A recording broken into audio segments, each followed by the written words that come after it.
Cinema జంటలు అంటే వాళ్ళ వ్యక్తిగత జీవితాలైనా సరే చర్చకు వస్తూ ఉంటాయి. తాజాగా పొన్నియిన్ సెల్వన్ సినిమాతో అంతర్జాతీయ స్థాయిలో గుర్తింపు తెచ్చుకున్న జయం రవి 2002లో టాలీవుడ్లో విడుదలైన సూపర్ హిట్ అయినటువంటి జయం సినిమాని తమిళ్లో రీమేక్ చేశారు. అందుకని జయం రవి అంటారు.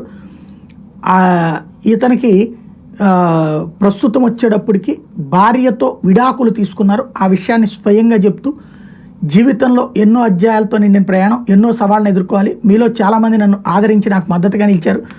అందుకే నేను ఇప్పుడు నా అభిమానులతో మీడియాతో పారదర్శకంగా నిజాయితీతో ఉంటాను. నేడు మీ అందరితో ఒక వ్యక్తిగత విషయాన్ని పంచుకుంటున్నా. ఈ విషయాన్ని భారమైన హృదయంతో మీకు చెప్పాల్సి వస్తుంది. ఎన్నో ఆలోచనలు చర్చల తర్వాత నేను భార్య ఆర్తికి విడాకులు తీసుకోవాలనే కఠినమైన నిర్ణయాన్ని తీసుకున్నాం. మేమిద్దరం కూడా మా ఇద్దరు మంచి కోసం ఇట్లా చేస్తున్నాం. మాతో పాటు మా కుటుంబ సభ్యుల గోప్యతను గౌరవించాలని మీ అందరినీ కోరుకుంటున్నా. ఈ విషయం మీద రూమర్స్ లాంటి దయచేసి సృష్టించద్దు. ఇది ఆయన ప్రధానంగా హైలైట్ చేసినటువంటి అంశం.